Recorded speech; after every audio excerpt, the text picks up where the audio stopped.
Yeah, discipline is a key in anything that you do, in wherever that you go, because luckily I was taught to be disciplined. Discipline usually starts at home. Yeah, so I think it's also important for parents to expose children to money. I've also spent like 2 years using 0.01. Yeah. Now it sounds like a scam. It's like a scam. Because at home, they did not understand what I'm doing.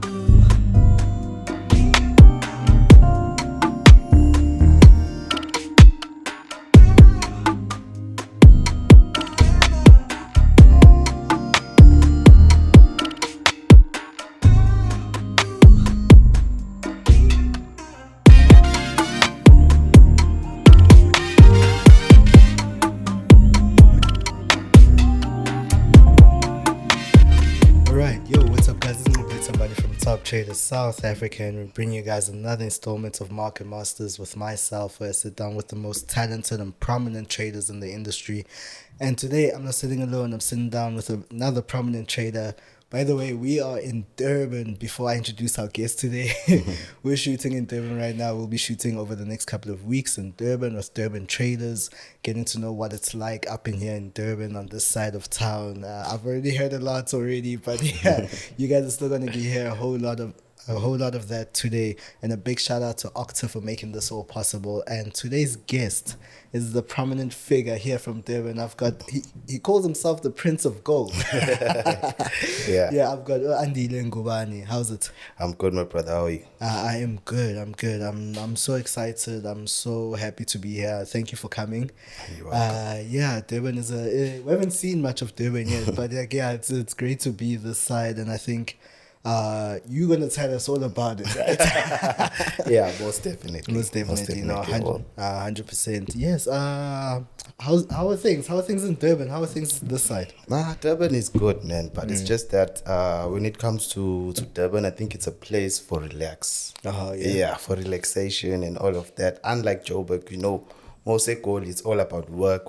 Yeah, that's true. But people here just come to relax, and but business-wise, everything is good. Yeah, it's good. And the Forex scene this side, you've been to Joburg? Yeah, I've been to Joburg. So how is it different from the Jozi compared to Joburg? All right, yeah. So I would say first things is just that in Joburg there's quite a lot of brokers. Yeah. So which is why Forex is so hyped up. So here in Durban, I think there are a few. I think the level is not the same. Okay. Yeah. Trading without fees. Now that's possible with Octa. Octa has no commissions on deposits and withdrawals, no swaps or fees. Get your gains in full and earn more in the long run. Trade with spreads from 0.2 pips on majors, metals and indices and more with Octa. Execute orders always at market price and withdraw money on time when you need it. Conditions can't get any better with Octa. See for yourself. Use the promo code TOPTRADER and get 100% deposit bonus. Trading made clear with Octa. Yeah. But there's money in Durban though, right? Yeah, there is. There is money in Durban. Yeah. Why do you think the brokers aren't particularly looking to like Durban for?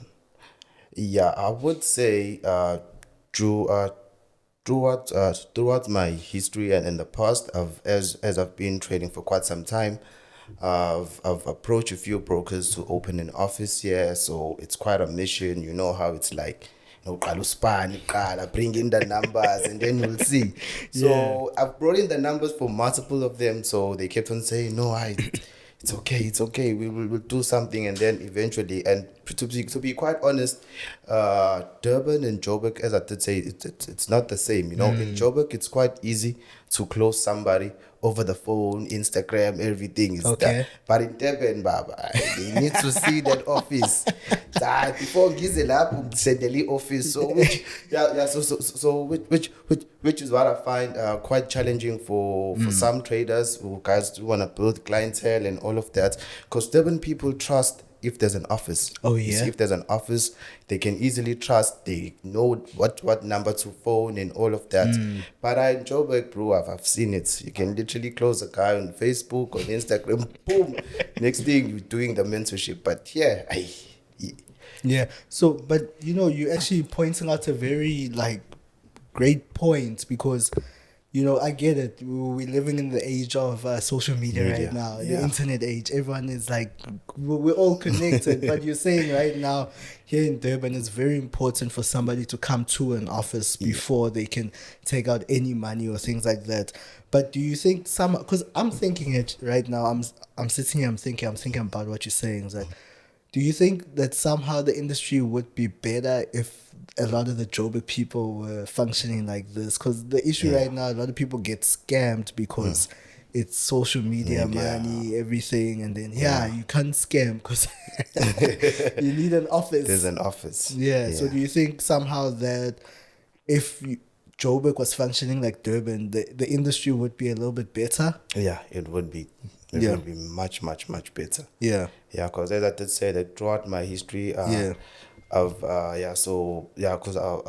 I've worked for a broker, which we had here in Durban, and the clientele that we used to get there, it was crazy people. In terms of it's the old age generation, and those people trust easily. You see, but when it comes to the young and upcoming, those guys, they are used to social media, so it's the old one. It's the old one. Because as you're aware that guys come here in Durban, they do the seminar, next thing, boom, abasatholakala abantu. That's true. So I've seen it all. Yeah, I like how you say you've seen it all. I know one thing, we spoke on the phone before we did this. I know you've been in the industry since 2015. Almost. But you started out in 2015. Yeah, but you, like you said, you've seen it all. So I think I want us to kind of just discuss the journey to be where you are today, to be calling yourself the Prince of Gold. That's quite a title. So, just a bit about myself. I'm Andile Prince Ngubane. Born in Nduzuma. Shout out to Nduzuma. Whereabouts is that?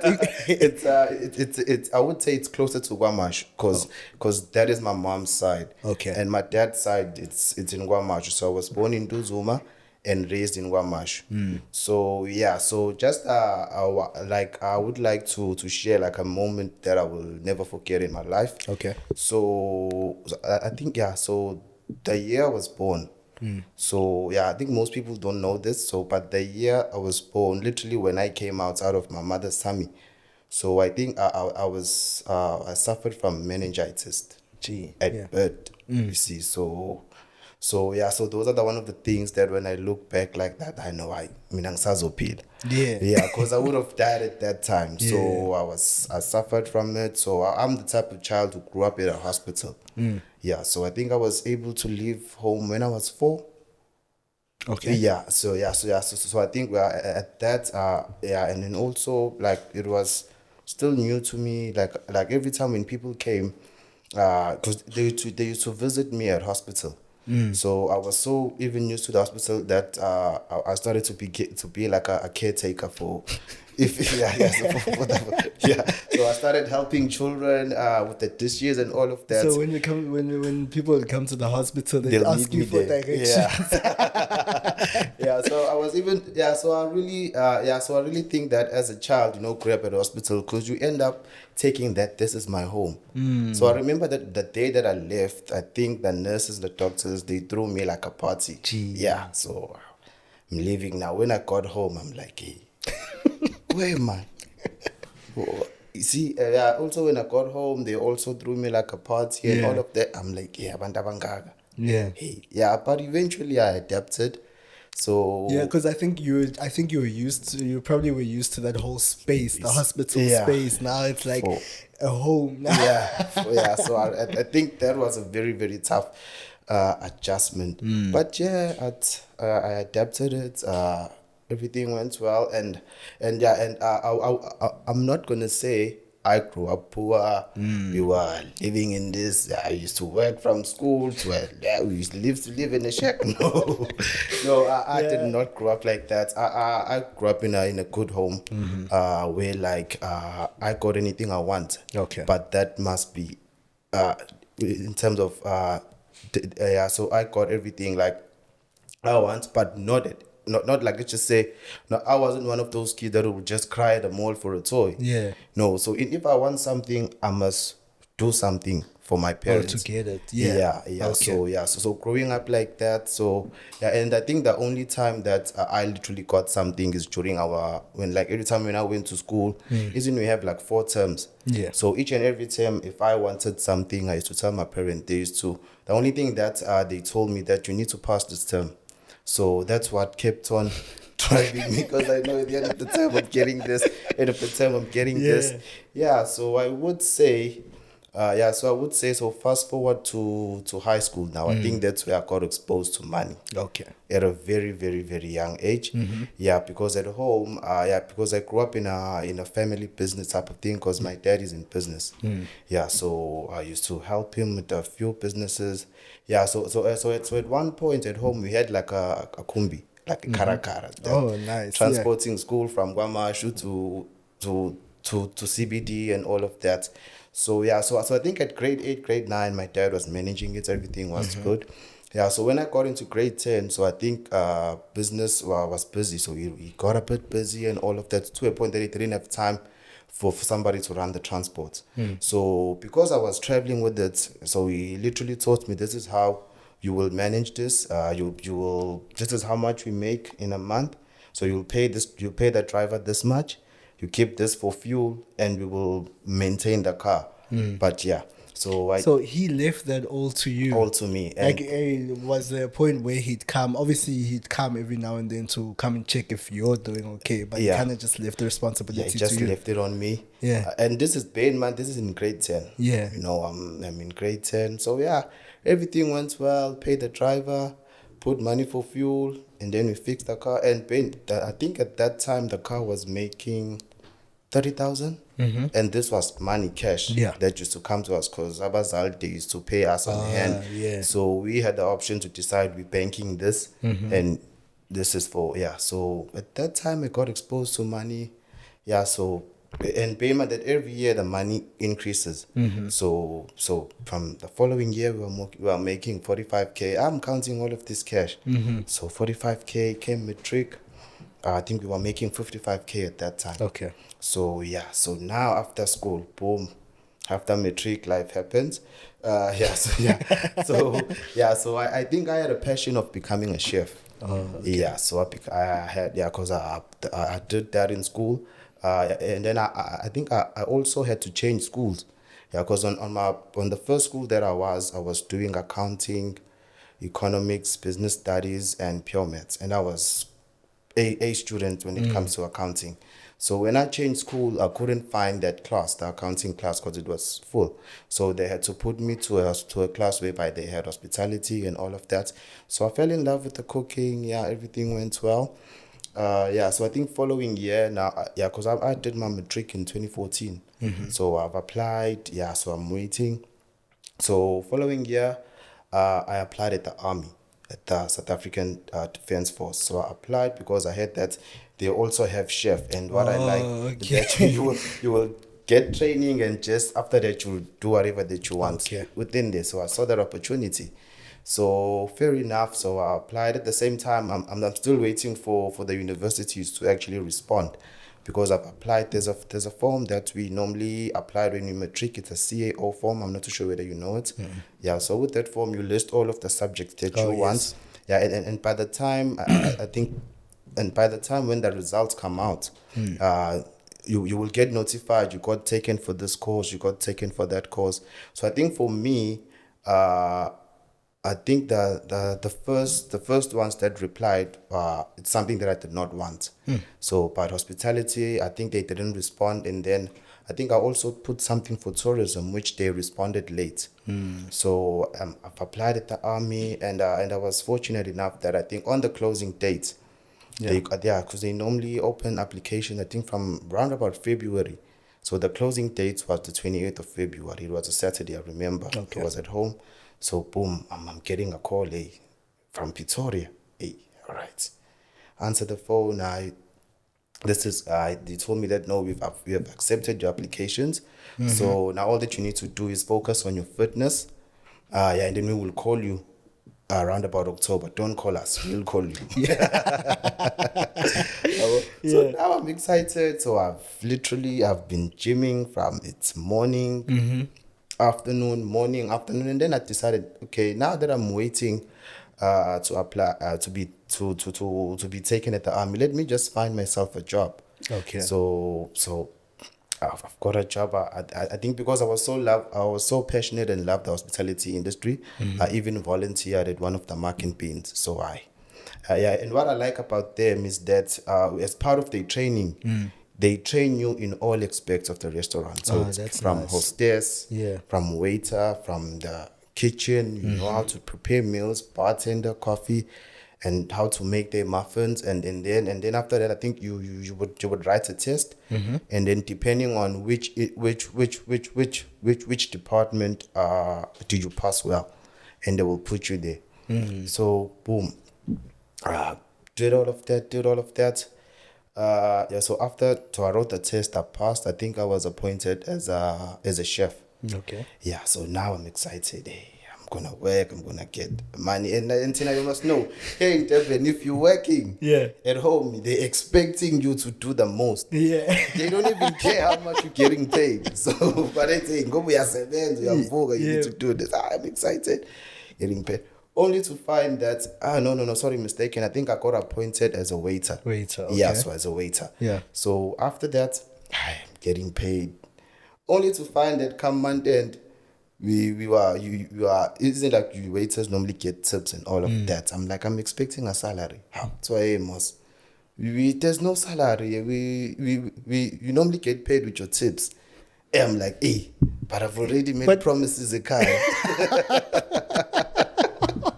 Hey. But what are you doing with your tips right now? Because I'm sure some of them were cash tips, some Yeah. of them were tips that needed to come from. Yeah. So I think those are the tips that we normally got month end. Okay. The one that so the cash tips it was transport. Yeah. Yeah, transport money and buying lunch, and plus we at there I think they offered us like I think meals on discount. So like Okay. I think their muffin we used to buy them for 10 rand. Ah. Yeah, so it was that discount. So yeah. So I'm like, so what I did is like, hey, and at home they're complaining, hey, transport, we are late, hey, now I'm undecided. So Yeah. then I left that job. So, and then I found another job at the same center. I was working at a cinema. So I've worked at a cinema, everything was good, but the hours and the late hours and all of that. Yeah. But I really love that working environment because at that time I think they put me to sell like coffee. So I was making sales and all of that, and then still again ekhaya indoda buya late, and so I literally had to quit that job. At the same time, I'm still waiting to be in the army, and I think this was around about April. Okay. And then I just decided, no, let me just focus on fitness because I can see that. I think so while working around about September. This is September. I think I've applied again at Woolworths. So I've worked there at Woolworths. Everything was good. So I've worked and worked. Come October now, I Okay. was like, hey, I'm waiting. Yeah. Come October, no call. Maybe the applications. November, hey, no call. December, hey, and then I was like, hey, I'll apply again next year. Yeah. I applied, and then I think at that time, while I was working at Woolworths, so I think that's where I did get about information about trading. So just that I didn't pay too much attention because I think I knew trading when I was in grade 9 because my uncle who is successful, I think he used to do it. Yeah, but due to the fact that at that time, our phones were not smart as how they are today. So I didn't pay attention to that. So so I worked. And then I think I got exposed to trading.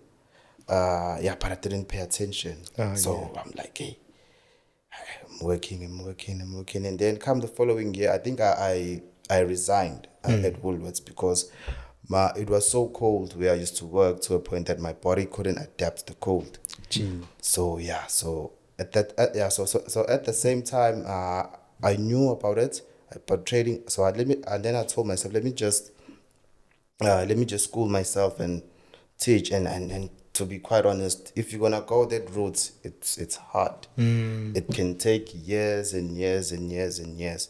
So yeah, so at that time I'm exposed to trading, and then I got involved into network marketing. Before I even, yeah, so I'm doing this. I network marketing was that thing in that days, so it was good. Yeah, and then I think that's where I got the opportunity to also, yeah, because I think one of the companies, it was an insurance company.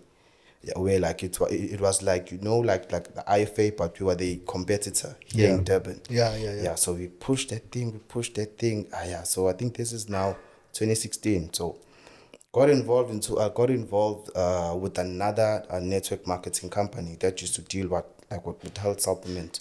So I got involved. We used to do presentations on Saturdays. Yeah, so every Saturday. So yeah, so then I think one was on Saturday and one was on a Tuesday. So luckily I attended one on Tuesday, and then I come across these two white ladies. So they're very old. So they were standing to buy the product. So they approached me, "Hey, young man, how are you?" "I am good. I'm good. How are you?" They said, "No, everything." They said, "You're also doing the business side." Then I was like, "Yes, I am doing the business side." They said, "Yeah, you must do it. There's a lot of money to be there." And then I asked them, "Are you all also involved in this?" So they was like, "No, we are just using their product, so their product is quite good." I was like, "All right." And then they asked me, "What are you doing this Saturday?"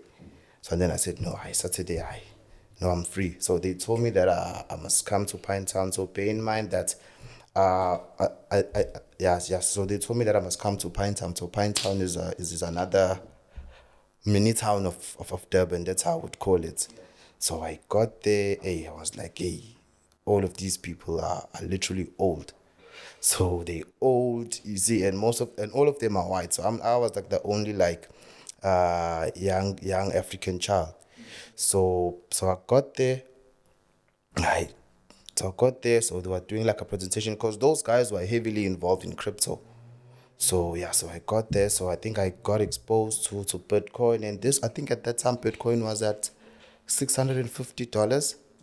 Yeah, so Bitcoin was still at $650. So these guys so they normally have these meetups Yeah. every Saturday to discuss what's new, what coins are they investing in. So I got along with that. So yeah, to a point whereby I think at one Saturday there was like, like one of the ladies that I met, they said we should also try this trading thing. So they said, "No, we're too old." Yeah, so they told me that no, I must just find like an institution. They will pay. I just need to go in and learn. So yeah, so I did approach a few guys, got scammed because they Oh, but how did I hear everyone always says I got scammed, I got scammed. But how did you get scammed? Because I think some of those scams, some people still use them to this yeah, day. yeah, Eh? they're still using. Yeah. So well, like what happened to me is like, all right, so these guys, they gave me the money. I paid this person. Yeah, so when I paid this person, I said, all right, let's meet during the week. So come that day, guys nowhere to be seen. So you paid them like EFT or Yeah, how? yeah, EFT. So the guy is not there. How? No, I had this, I had that. How? Next thing, the guy is not answering my calls. Now I had to go back and report to these people. Hey, I've came across this. So I think that happened to me quite a lot of time until I was like, no. I need to go kancane manje. I will do my own research. Yeah, Yeah. so yeah, so I think at that time, yeah, so this was the time of when Go Forex was big. Oh yeah. Your Andile shares were big and all of that. Yeah, at that time, I think Andile shares was hosting a seminar in Umhlanga. So Okay. I just told them I'll do this Saturday. I'm not coming. I'll be attending, and then next week Saturday we can meet just to have a brief of how is it like and all of that. So I attended a seminar. Everything was good. I met the millionaire myself. I was like, hey, Yeah, so I went to these guys. It is like, hey, no man, but this course is very very costly. So I was like, no, it's fine. Went home, told my dad, hey dad. Yeah, at that time I was still managing the transport, but I was not full time. So I Okay. was like, all right, dad, I've literally found something that can multiple the money that we're making. So my dad was like, that's a scam. I must rather focus on school. So he told me multiple times to Okay. actually go to school, but I Yeah. was like, yeah, I don't see so. So yeah, so I was like, I know. Okay, so this has happened. So I think 2017. Yeah, so 2017. I'm actually grateful because I was able to pursue my dream job without a qualification. Oh yeah. So 2017 January, I applied as a I saw a post on the internet. I think at Debonair's they were looking for pizza chef. So I gave it a luck first time. No response. Second time, no, I think the first time I applied was in December. Okay. No response. I saw the same post again in January. Applied. I got accepted. So yeah, I was like, I'm happy, all of that. Yeah. So I was working at the Debonair's in Florida. So yeah, so now this is the time whereby now I'm heavily invested in like financial education. I'm reading your Robert Kiyosaki's books, your Robin Sharma, you name it. So it's books after books, books after books, and videos and all of that. So and then I think at that time, so this is 2017. So I think at that time, the same guy that I told you about so at that time I had the information of what is trading and all of that, but I couldn't implement it. Yeah, so I think at that time, one of my friend who actually ended up being a mentor, I think he posted that he's running like free classes. All you need to do is just fund your account. So I got on board there. So I think I attended like one or two classes. It all made sense. So it was clear. Yeah, so everything was just clear. So I started. Now I had this tendency that, okay, now I'm good in trading. So I left the chef job. I traded. How many months were you at the job? I think 10 months. 10 months. Okay, now Yeah. but you were there for quite some time. Yeah. So I can literally make pizzas. So Oh, yeah. if you guys have prepared me, have told me, Yeah. I was gonna come with something. Oh yeah. I mean, we stood around. Yeah. Yeah. So boom, laptop gave me issues. Hey, now the laptop just went blank. Yeah. I blew that account. Yes, sir. Yeah. So at that time, I'm still. But wait, when was the first time you funded an account? It was in late 2016. 2016. Yeah, but So it the was year- nothing serious. Oh, that's not how. But how much? Yeah. It's important, you know. No, because everyone starts somewhere, Yeah, so we want to yeah. know where you started. Yeah, no, I've always funded an account with $100. $100. Yeah. So at the time it was about 1.5, 1.5, yeah. 1.4 around there. Yeah, so it was always $100. Okay. So I blew that one. I took the mentorship, so everything went well. Yeah. And then I think one of the books, I was still reading Robert's book and all of that. So it actually told me that if you want to be good in sales, if you want to be good in business, you need to find a job in sales. Okay. So I think I paused. So I'm like, all right. Now that I've got the job that I've wanted, let me try to be a salesperson. So I got a job at a call center. So I was doing sales there. I think I worked there for about a year and 6 months. Gee, you stayed there. Yo. Yeah. And Yeah. only sales campaign, Baba. Really? Yeah, and we're selling to UK people. And the first campaign, you won't believe. Oh yeah. We used to sell lotto. Like lottery. Yeah. Lottery. Really? So that was a mission, but I enjoyed it. Oh, yeah. I enjoyed it, but it was a mission. Yeah. You would talk to that person, and when it comes for them not to give you the banking details, yeah. Now it sounds like a scam. It's like now. a scam. Like, no, we just need the account number and the sort code, something that's in the front of the card. Anybody can see it. The man would refuse. Yeah, but yeah, I would say, so I would say that sales, and then I think I did learn most of the rejection when I was doing network marketing. Oh, so yeah. I'm entering this job already rejection. I am tired because Yeah. You're familiar with rejection. Yeah, I'm familiar with rejection. Yeah, cause how we used to do the network marketing thing, we used Yeah. to be in the middle of town, Okay. inviting people, Oh, yeah. Yeah. inviting people. So how many rejections we get in a day? So I was like, I am used to it. So that campaign closed. I got into another one where you are selling broadband to UK people. That was good. I had to change. I moved to insurance, and then I was like, I know. Now I think I've had enough. I've had enough of this sales, and now Yeah. I'm questioning. But now Robert did not state how many years he spent as a salesperson.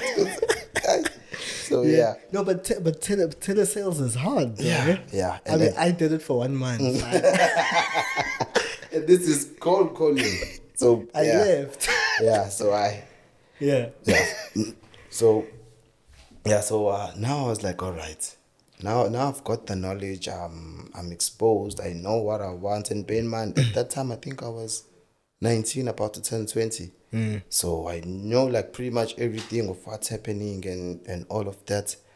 So so then I tried trading. So but then I realized that yes, I was making a living because I used to make like 4K a month. Yeah, From trading. Yeah, from trading. From trading. And bear in mind I was not consistent. Yeah. So But how are you making that 4K? Because I think, you know what? I'm always trying to get to the crux of the matter because you say you're making 4K a month. Okay, cool. You right now, the last time we heard, the last time you said you always funded with $100. So were you still funding with $100 or had that changed? no, that has changed. Yeah, at that point. Yeah, at that point. Yeah, how much were you funding with? So I think I funded with 3.5. 35. So yeah, I was able to make a profit of 4K. Yeah. But some month it's more, some month it's less. But I think during that time Average, frame, the biggest I've made was 4K. Was 4K at that time.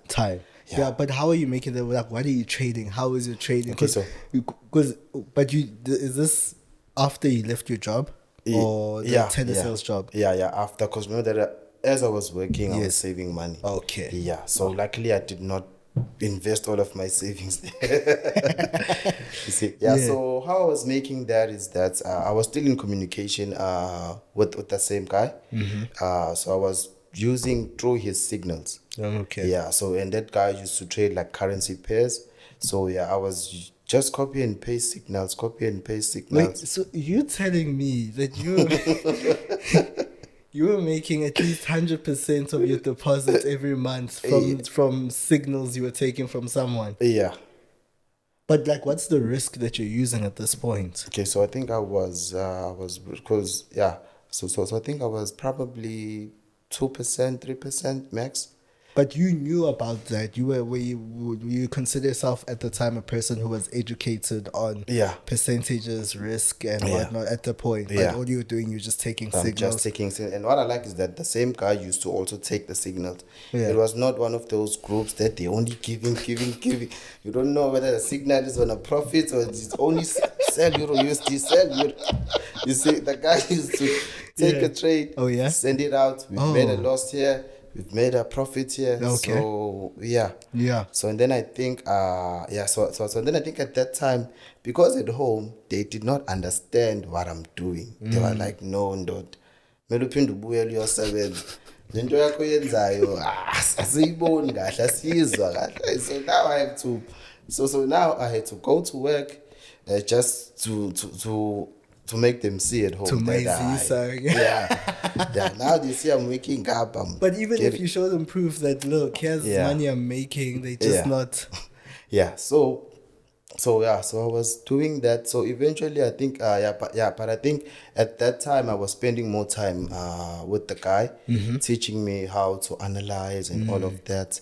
So so I think at that time it was making sense. Because and then the guy just decided to just disappear.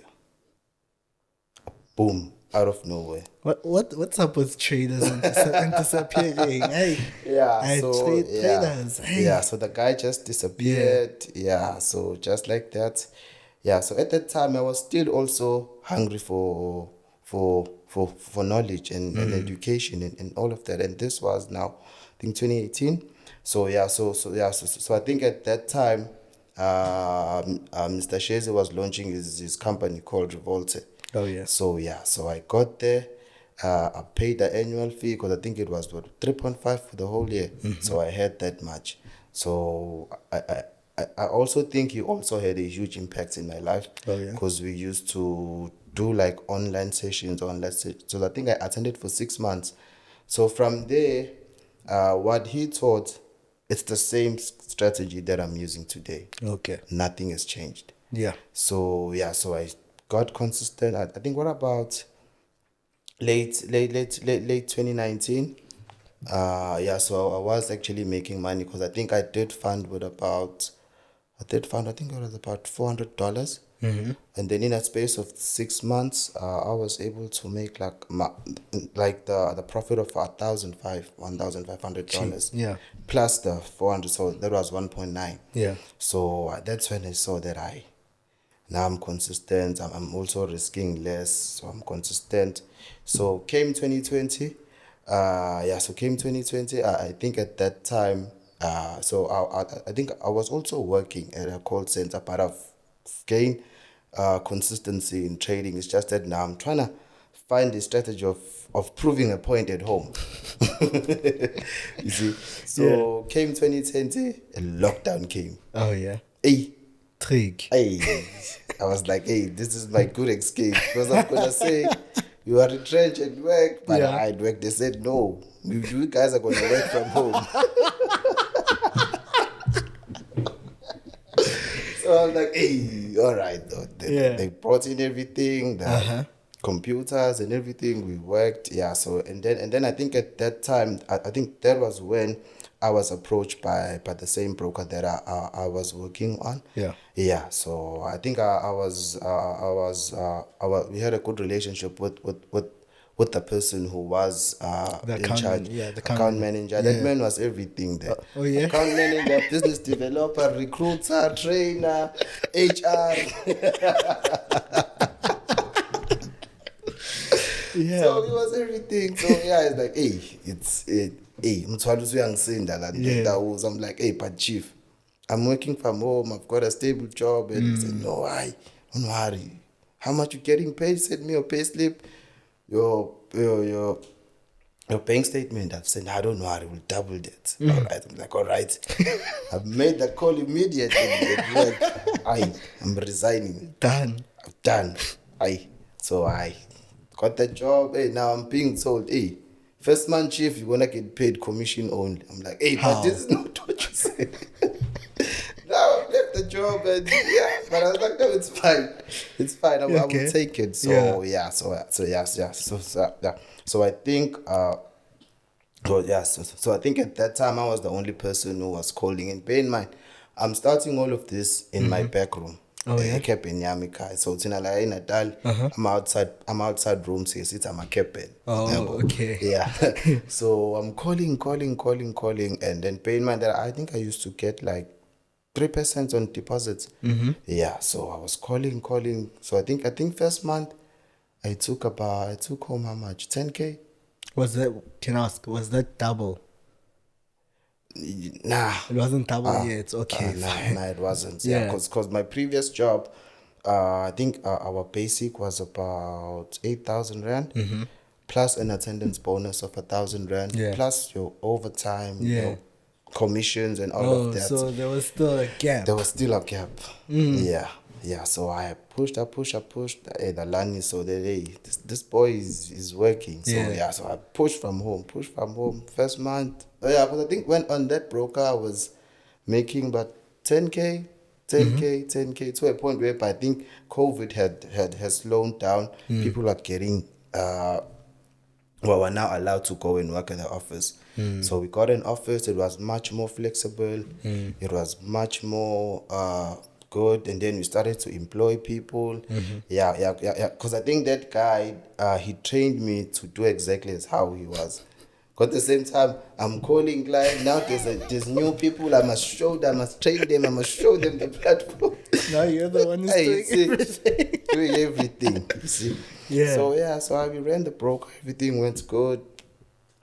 It went well. Yeah. So at the same time, I was working there, but also trading as well. Okay. So yeah, so we ran the I've got a question. Sorry to Yeah. interrupt. Yeah, I know we will get back there. You know, you said something earlier on, and I think this is because you said the strategy that you're using today is the same one that you learned back in the day of as it revolt. Yeah. So from Sunday Shares back Yeah. at the period. You know what's crazy is that I remember around that time I got a call from someone who had just paid the course. They came to me. He's like, Chief, I just paid for Shazy's course. I don't get it. I need you to come teach me. Sorry. And not in a bad way though. You know, and you come here, you say that, hey, look, that's the strategy I was taught. It's a strategy I use, and it's a strategy I'm still using today. You know, and it's quite crazy how, you know, I think that the whole industry is like that. Everyone's kind of chasing the holy grail strategy. Once that strategy that, you know, 99%, I'm lying, people want 100%. People actually want 100%, that 100% strategy where they know that every time I use this person's strategy, I'm going to. But what made you actually stick with the one strategy for such a lengthy period of time? All right, because that strategy, it entails fundamentals, technicals, and market sentimentals. Yeah, so I think if you can just master that three, Yeah. So that's it. Yeah, so I normally check what fundamentals are gonna come out, what is the impact. So now that's the fundamental part, and then from there I'll go and apply my technicals, which means I normally use an indicator called the MACD. Okay. Yeah, so I normally check that for the MACD, it's confirming the direction. Okay. So once I've got the direction, I remove the MACD, I zoom out, and then I place the Fibonacci. Okay. So yeah, so there is a zone, yeah, and then I believe that most people do not educate people about how to use the Fibonacci. I will just touch base on that. I was just about to ask, where are we putting it? Because some people say at the close or at the top. Yeah. So how I normally use it is that in order for you to actually see like the actual chart, you need to zoom out. Yeah, because you need to see your actual lows and your actual highs. Yeah, because you would find that if you put it on a normal chart, when you zoom out, your highs and lows, it's when you zoom out, it's completely different. So whenever so as I just said, that I normally check on the MACD for direction. If it gives MACD direction, what time frame? Does it matter? 4 hour. 4 hour. So I normally analyze on 4 hour Okay. time frame. If I'm gonna hold that trade for a day or two. Okay. But if I'm gonna hold that trade maybe for a week, it can be I analyze on daily time frame and enter on the 4 hour time frame. So if I'm analyzing on the 4 hour time frame, I normally enter on the 1 hour time frame. Yeah. So now I got my direction on the MACD already. How I normally place the Fibonacci, because whenever you've analyzed the buy, you zoom out, find your lowest point, drag it all the way to the highest point. And if it's a sell, it's from highest to lowest. Yeah, and then there's a zone that is called 50.0. Yes. So that zone is called a fib zone. So which means we don't enter instant positions over there because the market is still undecided. So we just wait for the breakout. So let's just say currently my MACD is giving me a buy direction and my price is still in the fib zone. I also use pending orders as well. So I would rather place my entry above the fib zone, because we buy when it's above 50, we sell when it's below 50. We also buy when it's at the bottom, and we also sell when it's at the high. So if I'm analyzing and my price is on the fib zone, I normally place my entry slightly above the fib zone. Put my entry, my stop loss. I put my entry and stop loss and my take profits. Yeah, so for the stop loss, it's okay for it to be on the fib zone, as long as your entry and your take profit is not on the fib zone. Come with my entry point, go on, and then I think the last step is now to calculate to see, all right, okay, so if my stop loss is here, I'll be risking so many dollars, and if my take profit is there, I'll be making so many dollars using this lot size. So the platform that I use, whenever you adjust a lot size, it also tells you the figures. It also tells you the spread. So you enter a trade knowing the spread, the risk, and all of that. So yeah, And I think quite a lot of brokers do offer these kind this of kind of tools for us to use, and that's what a lot of people actually don't pay attention to. Have you ever taken time, and I'm speaking to the people at home, have you ever taken time to ever go through your broker's website? Like everywhere, go click on each tab, like just go and do that to the whatever broker you use, just go read. Because I think would find- it's very important, because these are the people that we're trusting with our monies. And we should know how to use the platform and tools that they offer. So that I like that you were like using everything, even the calculating the spread. That's important, because people don't care for spread. Don't care. Yeah. And I also think that on MT4, it doesn't show that. Because I think I'm used to trading on MT4. Yes, I do have MT5. Yeah, because you would find that with some MT5 platforms, it does have that calculator, some don't. So what I normally do, I analyze on this platform and go and put my trades on MT4. On MT4, there's nothing. You just see if your balance is reduced, that's when you know it hit a stop loss. If your balance is increased, that's when you know you've hit a take profit. So I go on MT4 knowing exactly how much I'll make, how much I'm risking, how much of a spread will I pay. Yeah.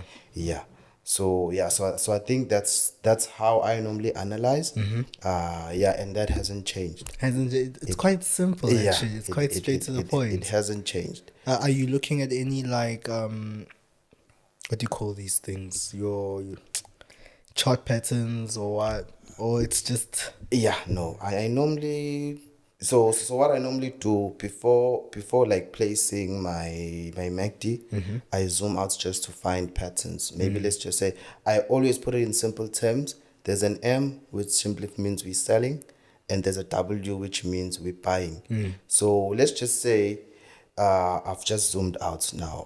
I've just checked my fundamentals. I'm zooming out, and let's just say where the market is, it's about to form an M. And if my MACD is giving me a bearish direction, that's a confirmation. You see, it's the pattern, it's the MACD.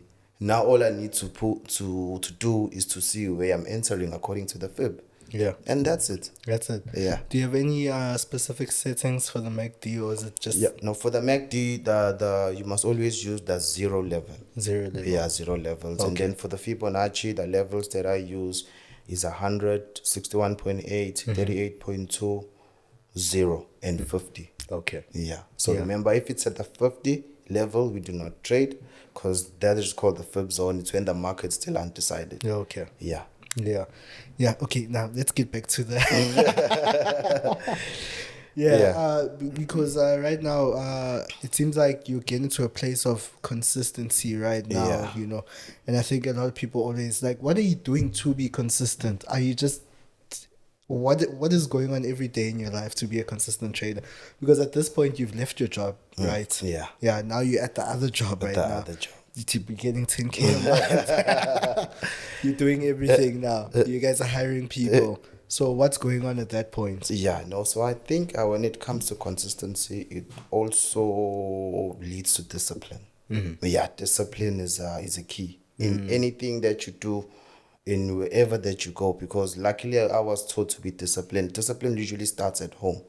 But you were handling the money, right? That also taught me discipline. That's true. Because I knew that, as far as we're making 45K, but it's not mine at the end of the day.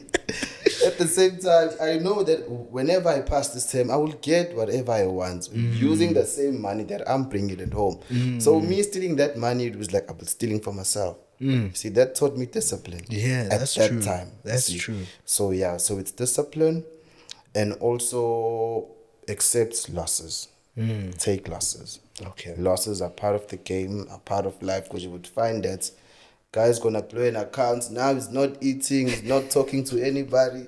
Hey chief, it's part of life. You see, you'll blow once and like, hey, this thing is a scam. How many times you blow?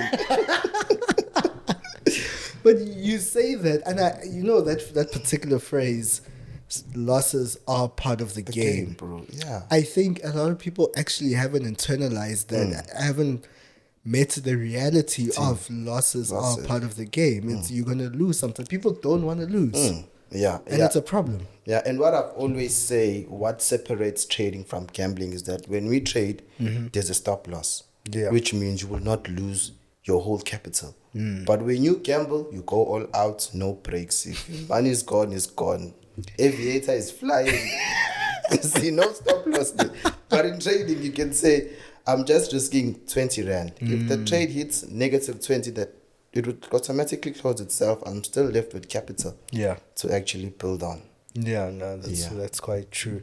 Yeah, so now you're working, consistency is happening, discipline. We're talking about discipline actually. Do you think also, because I remember some in your story right now that you were saying that at some point, you know, you were working out, you were, you know, were you going to the gym, whatnot? No, it was just working out. Just jogging. Suke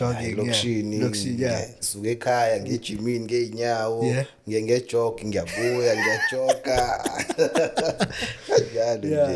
And lifting weights and Do you think that also kind of formed part of your discipline regimen that you had around that time? Because I think that also leads to discipline, because remember that now if I was not fair enough to be in the army, at least when I got in the army, I know that my chest is wide open. I've been gymming from February, now it's October, so I'm used to it. So I think it's discipline what got me where I am, because even now you will never see me there popping the shampoos and doing all of that. So I'm relaxed, bro. I'm relaxed, humble on that, because I know this is life, bro. That's true. You can wake up next morning, all your things are gone.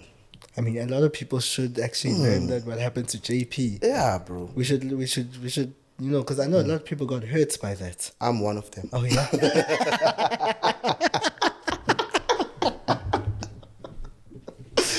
I am part of the gang. That's a life lesson. It seems like you've learned your lesson very well. So now I'm working at a broker, and we've pushed that thing, we've pushed it to a point whereby, because I think so at that time, so at that time that guy trained me to each and every department and all of that.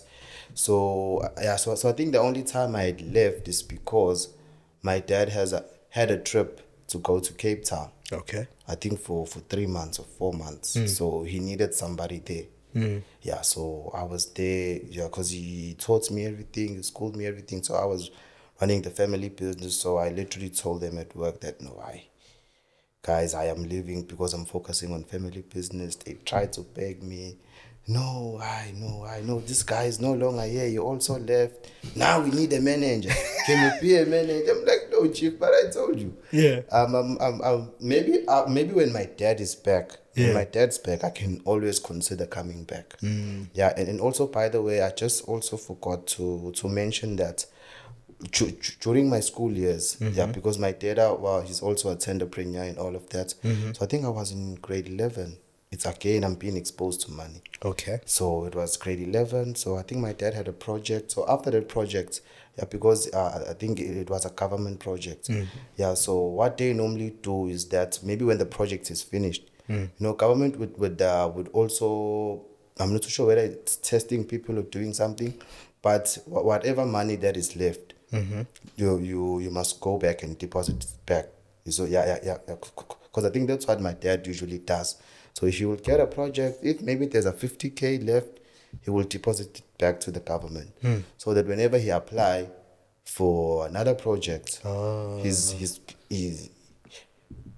name is actually good in the books. So I think at that day my dad fetched me from school, with his business partner. So he fetched me from school. He said, no, I'm going to the bank. I'm like, all right, going, boom, I think it was an envelope. I think that was 150,000 in grade 11. So he told me, no, boy, isn't you want to be exposed to money? I'm like, yeah. Say, no, count. We entered there, because with banks, they have these machines. Of counting money. Said, no, let my boy count. The machine will count after. I'm counting. So I think it's also important for parents to expose children to money at a very young age. That is extremely true. Because the child will grow up. I know I'm used to this thing. I used to count 100, but now awuyiniki ingane imali ukuphatha esikoleni lo ngane iba nenhliziyo embi mayikhula. So yeah. Yeah. So I really think parents should also do that. Yeah, because that will teach the child how to be disciplined. Yeah. And how to manage money. Yeah. Now, okay, so now we are at, you've kind of left work, going family business. Are you still trading? I'm still trading. Trading. I'm So still the trading is going well at It's this going point. well. What returns are you making on a monthly basis right now? Okay, so I think at that time I was making, I think not plus minus. Yeah, because there is like 2 years where like I was no, but I think that's from 2018. No, I think that's from 2020 till 2022. Yeah. So it was 2 years of using a one lot size, because I think roughly around about in 2017. I think I've also spent like 2 years using 0.01 on currency pairs.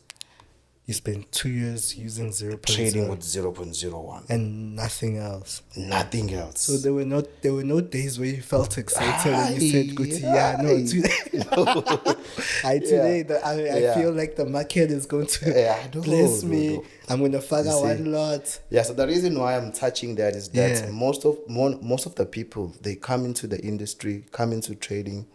The skill is not perfect.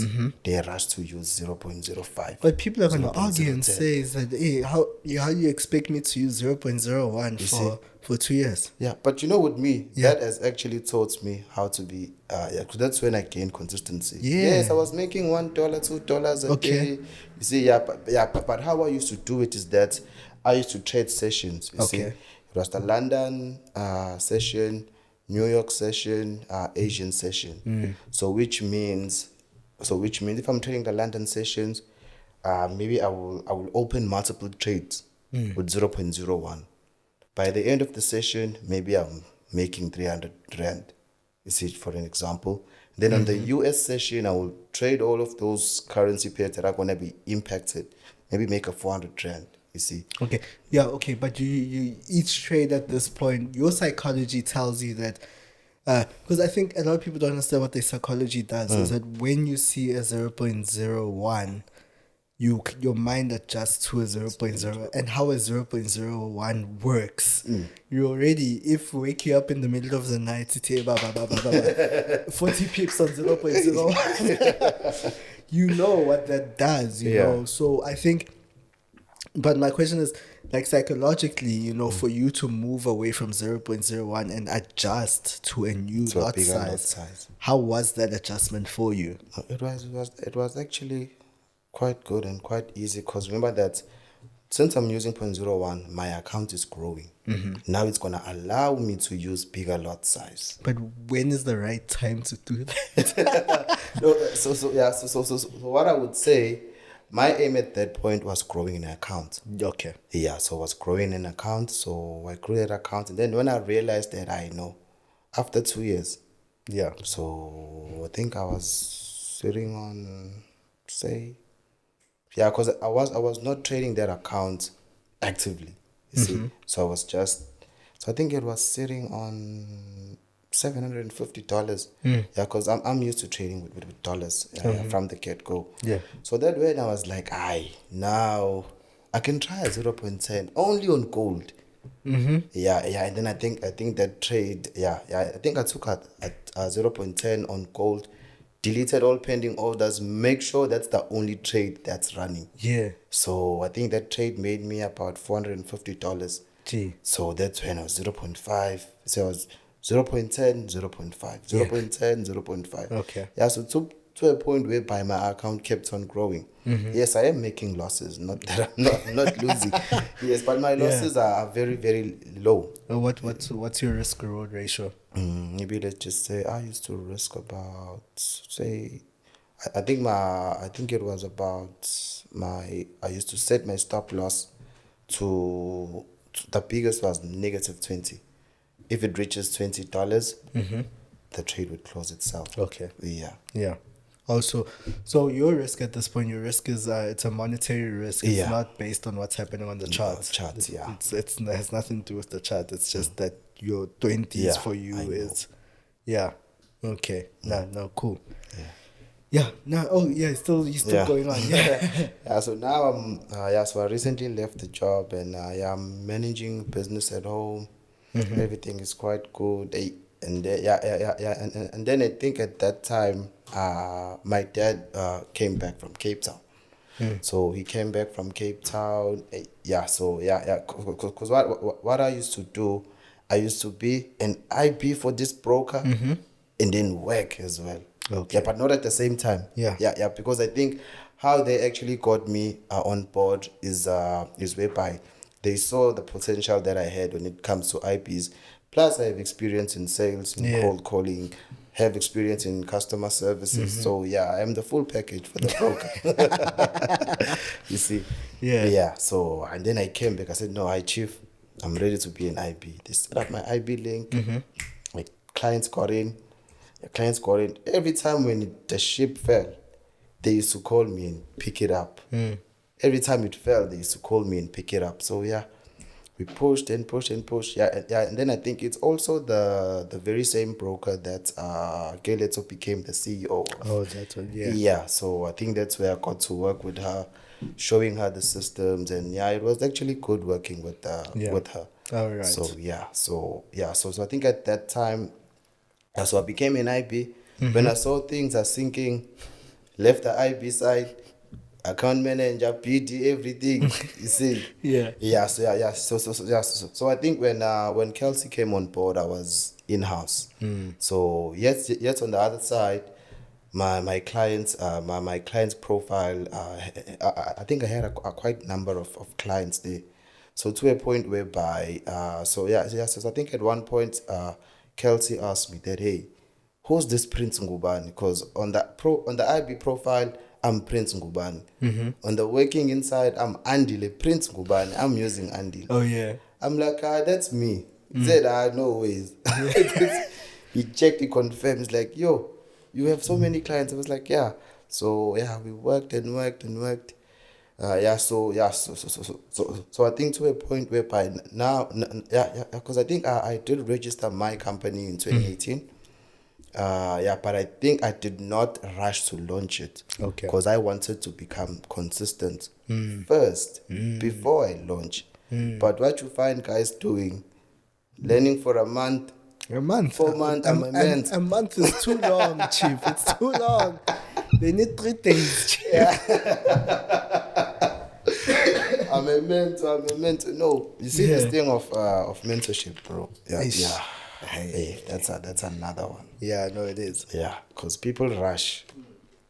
They rush. Yeah, so with me, I gave it some time. And then when I was ready, consistent, making profit, that's when. And Nakona Foods, I was approached by people. Yeah, I was approached by people saying, no, we see you doing this. Said, yeah, so the numbers started to grow. And then I was like, no, I already have a registered company. It's just that it's not active. Got the things updated and all of that. The company started to function as normal. And yeah. Yeah, you know, I think people should take us back to the days of people aspirations. I want to be a good trader, not. Yeah. I think a lot of aspirations have changed nowadays. You know, people actually it's more of a, you know, I want to be a mentor now. Like, you know, but I think a lot of guys aren't really focused on trying to be the next best trader. People are like, I'm trying to be the next best mentor, which I guess, but like, look, I understand one thing is that the seasons, times have changed, you know, things are not the same. People understand. I think one thing is that people do understand where the money is in the game. And I think people are trying to extract most of the money. But a lot of guys who came and extracted a lot of the money kind of left the industry in disarray because things were not done. Now everyone was trying to be like them. And now people don't understand there was so much work that was done there. Behind the scenes. Now people think it's just about getting that 5K from that one specific person and then you're done. Yeah, now you must know if that client is not happy, he wants a refund. Yeah. The refund is gone. You see, that's what's happening. You see, Yeah, that's true. and with me, what I normally do, there's a separate trading account. Okay. Yeah. So if let's just say like I onboard a client, whatever, if it's paid me for mentorship, it stays on that account, and I don't touch that account, and it's actually a trading account. Okay. So yeah, in case you want your refund, it's easy. Yeah, but I see you say this, but a lot of guys, it's their bread and butter. They need to onboard and go buy bread. So it's like, no, but like, it sounds like you're functioning just like how a broker is supposed to function, so segregated accounts. Yeah. So I think that actually helps a lot. Yeah. Yeah. Yeah, okay. Now let's talk about this specific topic. I know we said we're gonna talk about today. Yeah, I think it'll excite a lot of people. Yeah, I was about to also touch base on that. Yeah. Tax. I think a lot of people have been asking guys and I think a lot of people always not attack, but they always ask. Why don't we ask traders about tax? Tax is a tricky one. It's not particularly something everyone is particularly over with. Yeah. Usually what I say is that if you start making money, get an accountant, which is a quote. I've heard somebody say that and I agree with that. So I also say it now. If you start making but a lot of people feel like they want to be prepared for the money that's coming. Yeah. So let's talk about tax. How are you dealing with tax and trading? So with me, so remember that so I think because I think I left my job, including the brokerage job, because that was the last job that I had worked in. Yeah. This was in 2021. Okay. Yeah, 2021. So because I told myself that now going forward, I'll be making a living by trading. Okay. Yeah, so I literally went to SARS and declared myself. Okay, all right. I have a company which educates people in trading.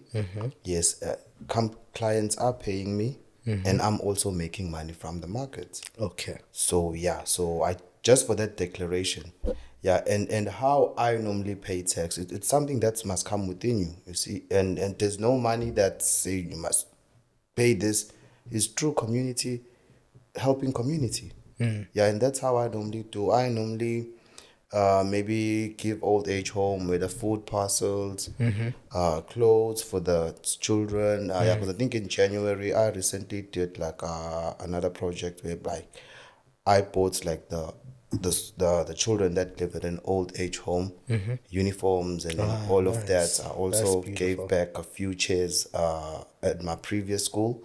Yeah, so what that normally does is that wherever you go, or let's just say whatever project that you do, they will give you what you call a confirmation letter with a stamp to say, all right, you've donated so much to this school or to this home.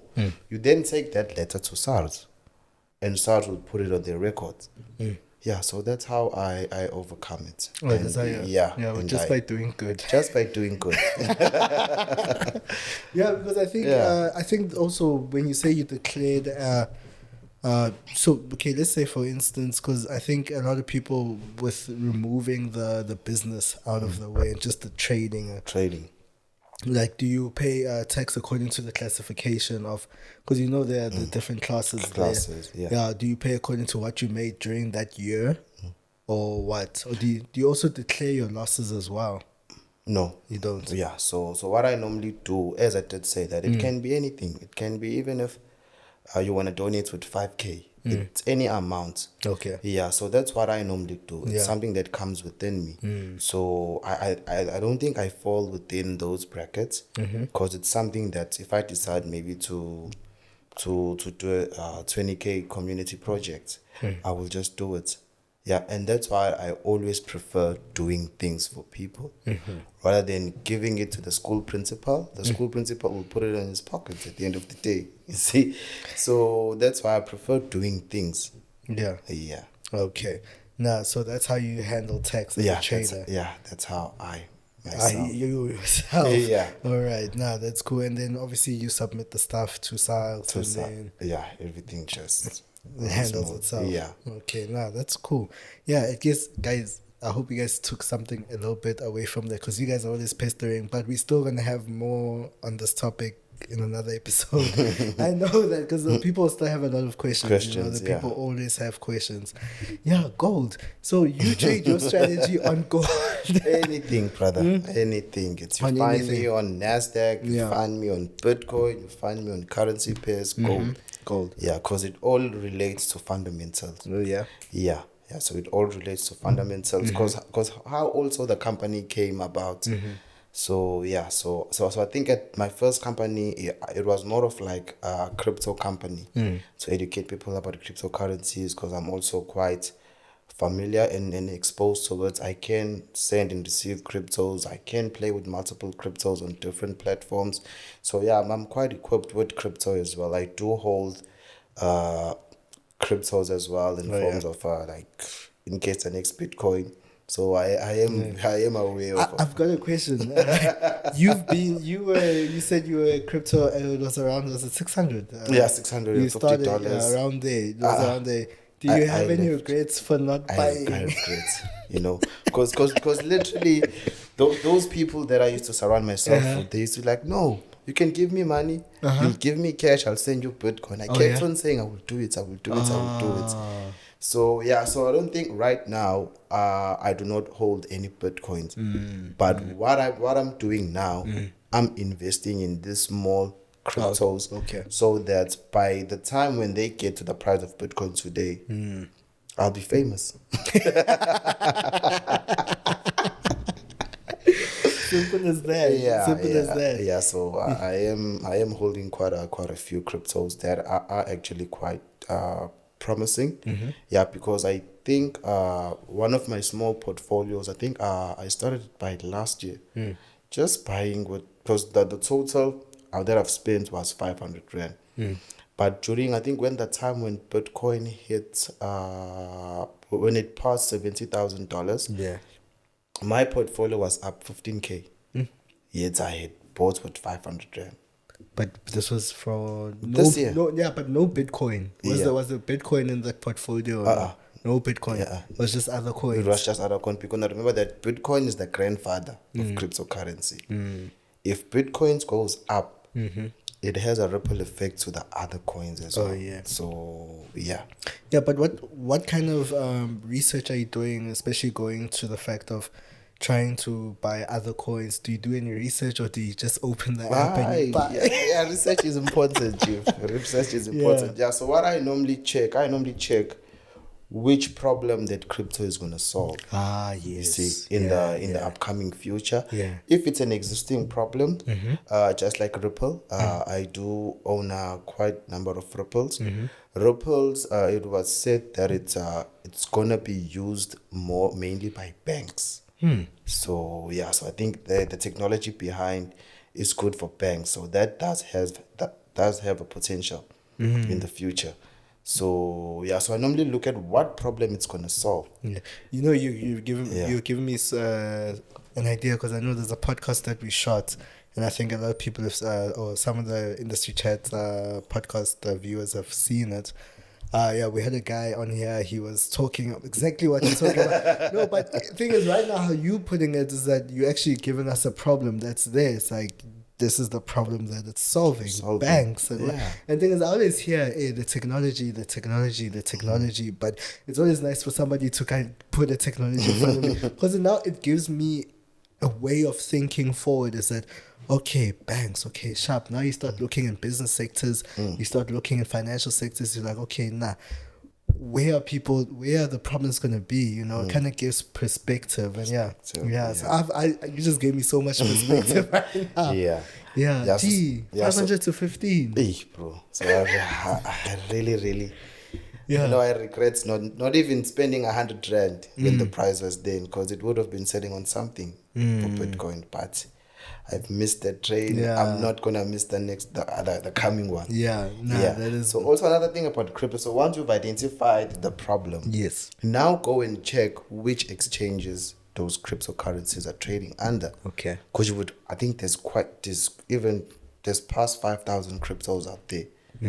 So, and all of them, they there to solve a problem. Okay. But if a crypto is not on any exchange, that's a scam. But Yeah. that's a scam because you cannot go and check how is it trading, what's the price today. So that's why you check for the what problem is going to solve and which exchanges are they listed on. That's what makes a crypto legit. Yeah. Yeah. Sure. Yeah, no, some crypto education there for us. You know, I'm loving this space right now. You know, and I think I've taken the conscious decision of also being very involved in the industry. Yeah, got a guy. He basically he buys crypto and deletes the app every month. Yeah. He'll download the app, buy, delete. Next month, download the app, buy, delete. I think that's what I also normally say. Yeah. If I see a proper setup on gold, I put the status on signal. Buy gold and throw away your phone.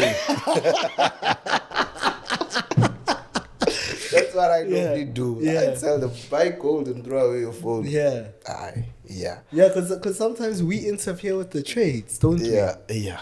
Yeah, how many times have you found yourself interfering with a really good trade? Man, quite a lot. Cause I think that's one of the biggest mistakes that I've made that led into me losing. I think I lost about on that day 800,000 rand. It's because I had open trades. So those trades went on profit. Maybe let's just say I'm busy. Only when I come back to check that this trade went in profits. You see, and then I tell myself, no, it's still gonna retrace. There's some fundamentals. So I think I have held on those trades for quite some time, and the swaps are killing me. So it's swaps and big lot size. So I literally had to close those trades. Okay. Manually. Yeah. So and that was another Monday. Yeah, would you say that's your biggest loss? That's my biggest loss. Gee. Yeah, and fortunately I did not blow that account. Okay. Yeah. Yeah. So the lesson you learned from that is that it is never hold on trades that are unprofitable. Rather take the loss, you will recover it again. So and also another thing that I normally do to discipline myself, if I've made like a huge loss, I do not trade for 2 days. The very same thing I do if I've made a good profit. I do not trade for 2 days. Because why? If I've made a loss, I'll be chasing the market. And the market is going to chase me back. And then I'll be like, hey, you see? Yeah, so the very same thing I do. If I've made a huge amount of money, good profit, I stay away. Because you're going to keep wanting more, and the market is going to chase you. That is true. I think a lot of people don't consider it in that direction because it's always about the loss, never about the profit. Yes, we know when you're making money, you need to be, you get that adrenaline rush where you need to be making more and more and more. But I think a lot of people never really take a break in the winning. Because I think now you feel invincible. You feel like, now we can fly. That is beautiful. That is beautiful. So always that's why I'm saying that if you feel the trades are not going bad and you've been, because I think that's what led me into that. Because I've been holding with these trades for a month now and nothing is happening. Nothing is progressing. So but I was fortunate enough. So I think on that day it was that Monday. So that Monday was another Monday. So it was that day I got encouragement messages. Hey, so these things happen. It's part of the game. The comeback is always stronger than the setback. You see, so but I think Tuesday. I don't know, something happened. You see, and I don't recommend people trading like that. But came Tuesday, the following day, I was chasing it. Now I'm going with big lot size. Okay. Luckily, I was profitable because came Friday, I was up 700k. Okay. Come the following Monday, I made 150k out. Didn't trade for 3 days. I'm like, yo. Aye. But that's revenge trading, which and That's why I said I do not recommend people to trade like but you did it. It's just like do what I say, not what I do. hey, but I don't know. Something just happened there. I ended up trading. But I think it's human nature. I think that's what happens a lot of the times. You know, and it's easy to say, yeah, don't do it. But when the time comes, things just happen. Just tends to happen. So yeah, but you recovered, took a break, and then after that, things got went to back to the regular way of trading the accounts. Yeah, and also I would also like to emphasize on having a trading plan. It's very, very important, you know, to have a trading plan. That's what I also normally do for my students that I onboard. So I normally, before I even take them on board, just a smaller nyana interview podcast nyana, just to find out. All right. So what is your achievement? What do you want to achieve? That's important. What do you want to achieve? Are you doing this for money? Are you doing this to protect your income? Are you looking for an extra income? Yeah, because I normally have like 2 trading plans in my mind. Because you will find a client, hey, Chief, I have 10K that I would like to try trading with. Yeah. There's a separate trading plan for that, for somebody with an amount. Okay. Then there's another trading plan for somebody maybe who has a dream. Maybe you want to buy a car at the end of the day, at the end of the year. There's another trading plan. And what I like about that trading plan answers most of the question, because we get this question a lot. How much should I start trading with? You need to structure a trading plan for that. If you want a car, we will go into detail. Yeah, because the trading, it would include the leverage you're going to use when setting up an account. What lot size are you going to lose? How much are you risking a day, a week, a month? You see? So, yeah, and then I think at the end, it always come up with the amount that you need to start in order for you to pursue that dream. So, this thing of my trading plan is, It's there. Who are we? Who are we to come question people?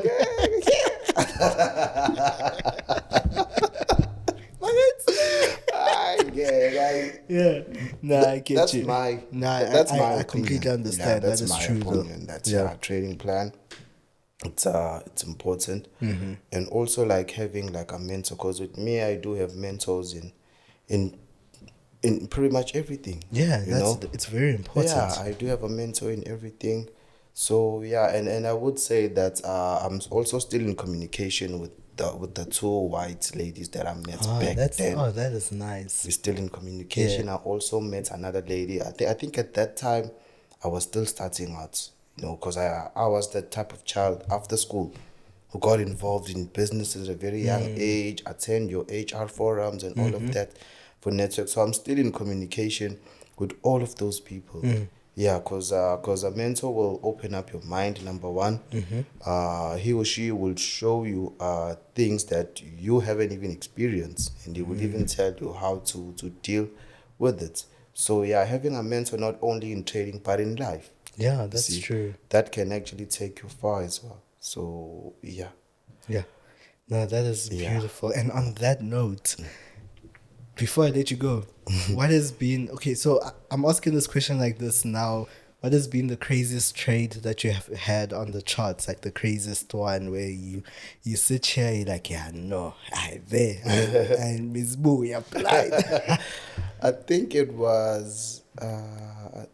But it was this year. I think it was the CPI in February. Oh, yeah? Yeah. So what I did there, because what I did there, I created like pending orders, a buy stop and a sell stop. Oh yeah. I created. I waited. 1429. Gold spiked. So when it spiked, it activated my entry there on top as a buy. Oh, the buy. And then it came back to activate my sell. But because I was using an advanced platform, I was able to reverse that trade. Yeah, so the one of the platform that I use Yeah. allows me to do that. If I'm losing on a trade, I can just say reverse trade. It's gonna enter the opposite direction. What's your DMs now? What's your DMs now? Are they coming, Chief? What's the platform? You see, yeah, and it also goes back to the thing of guys need to embrace other platforms. You see, technology is doing crazy things out there. Yeah, and especially in the trading world. So yeah, I was like, yeah. So what? Yeah, so think that was, and then it took a tank one way to a point whereby I recovered my loss already. I'm in profits. Yeah. So yeah, and luckily, that account was I was doing that on a copy trading account, by the way. But I'm paid by the people. It's not just your money. It's not just my. You see, so I did that on a copy trade, but clients were happy. Oh yeah, of course. Clients were happy. You make someone some money. They're gonna be happy. Yeah, so they were quite happy. Bro. Yeah. I'm not gonna lie. Yeah, but I recently took a break from copy trading. Yeah, because what I normally do, I always leave it on a good note. When people's accounts are doubled and tripled, I'm like, yeah, no, I'm taking a break now. Enjoy. At least I've made them different rather than the account is blowing. Now you want to take a break and you say, yeah, but I think one of the things or one of the biggest mistakes that I regret is the PAM trading. Oh yeah. PAM trading, it showed me flames. You see, because now remember that I had a PAM account for myself. Yeah. That I'm trading with a specific goal, with a specific target. So I got a few people, hey, Chief, can you do this? I was like, no, I do not trade for people because I'm not licensed to do so. Yeah. And they kept on begging. So I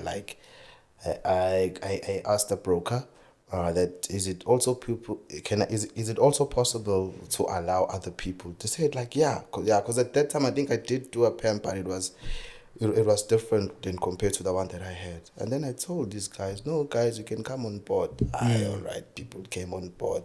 No, kulega, Chief. Asidingi manje, kulega, asidingi. I got a lot of And those ones, afterwards, those ones. Kulega, asidingi manje, asidingi. All right, I know. I think I was handling if I'm not mistaken, it was 15,000 USD. Gee. So wait, just to brush up my knowledge on PAM, because I know PAM and copy trading are very different. Yeah, it's different. What was PAM? The money becomes a pool account. Whereby you trade the full. Okay. I can see the full amount, but clients can log in on individually on their side. Okay. Just to see how their portfolio performing. Okay, but their portfolios are linked there. But when you log in, you see. I see the full amount. I'm trading the full 15K. Okay. But individually, so people used to put in 15K in rands and all of that. Okay. So whenever, let's just say you did fund your account with 15K. So whenever you log in, you will see, okay, this is your deposit, this is the profit, this is the percentage. Okay. So that's how it works. Whereas with copy trading, I'm funding my account, I'm linking my account to yours. So whenever you place a trade, I do not see how much you have on your account. So, but whatever trades that you take, it also going to duplicate on my side. Yeah. And it's also obviously, and then I think on copy trading, you also you earn in rebate. You also earn in you also get to set your performance fee in terms of if you close a trade on profits, it's gonna take a certain percentage and allocate it to you and give the clients the profits. So copy trading is just that's where everyone should be. Yeah. It makes a lot of sense. It makes a lot of sense. It really does. It actually does. Yeah, but what I normally recommend is that to all these people that are pushing account managers on the side, because we know it's not legit. Yeah, no, it's not. The PAM trading is there. It's strictly for there, and you are doing it under a licensed broker. So why do things hard?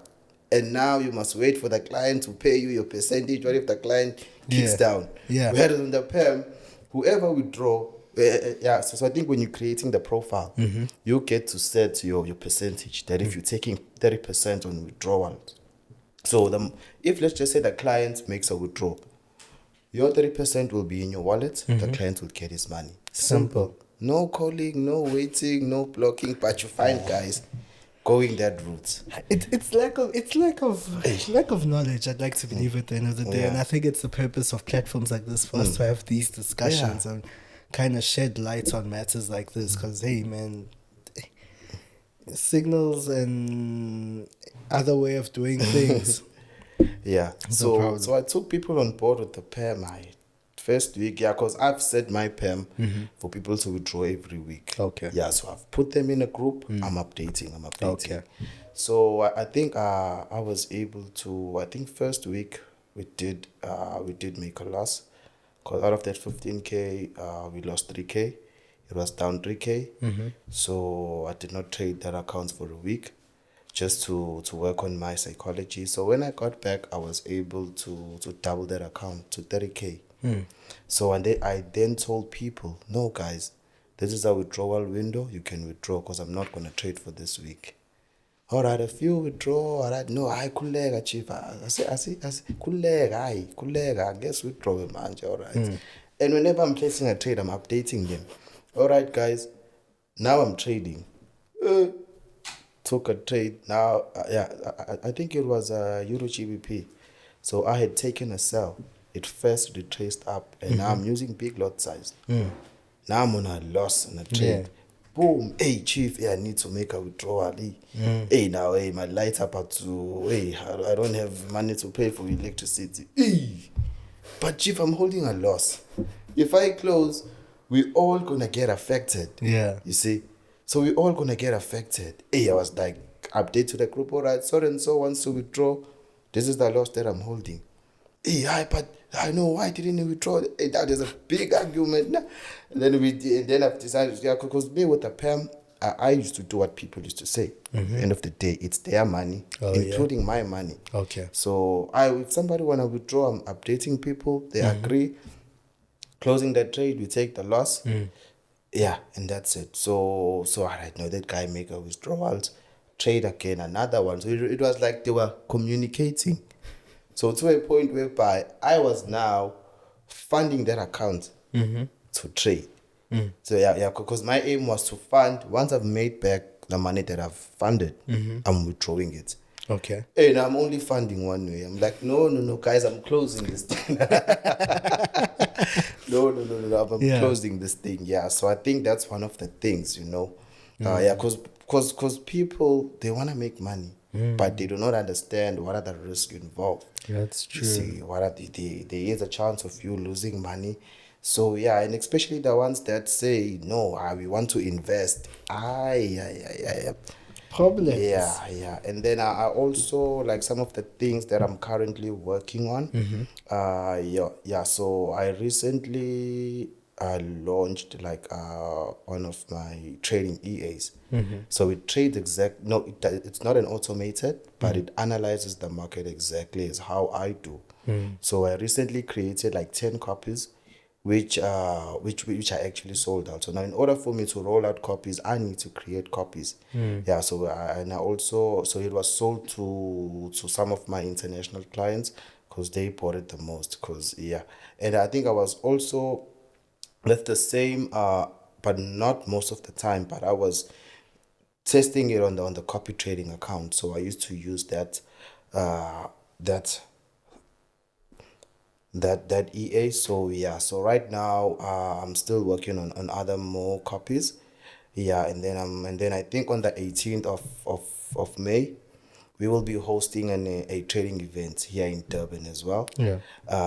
So people can feel free to come, RSVP. And so what we've done, it's me and another group of traders that are here in Durban, because we are seeing that most of these guys are coming down here. Joburg is dry, PE is dry. Now Durban is the place. Now Durban is the place. So we are doing something there. And then I'm also what I'm also trying to do. I'm working on a on a women's trading boot camp. Oh yeah. Yeah, that is strictly for women, just to empower them to trade as well. Yeah, and then I think the only person who actually informed me about this, so there is one lady that I've been working quite close with. So she has turned into, like, she's more of like my sister now. Yeah, so she's a business developer in one of the brokers. So we've been working for quite some time. So I would like to say shout out to Carol. Oh yeah. Nqobile. So yeah, so she's more of like my sister now. We talk pretty much anything. We do business and yeah. Yeah, so I think that's what I am actually working on, and there's still more to come as No, well. 100%. So 100%. yeah. I'm wishing you blessings on everything Thanks. that's to come moving forward, and Thanks. just keep putting in the work and let the discipline always stay there. Yeah, it's gonna stay there. 100%. 100%. No, thank you so much, Prince. I appreciate. welcome, brother. Was it Andile or Prince? Which one Both. is it? Both. Andile Prince. Yeah, Andile Prince. Yeah, I know, but which one do they usually call you? Like, which The one? Prince of Gold. The Prince, obviously. another Prince. No, thank you so much for today, for the chat as well. Really appreciate it. And I hope you guys at home enjoyed today.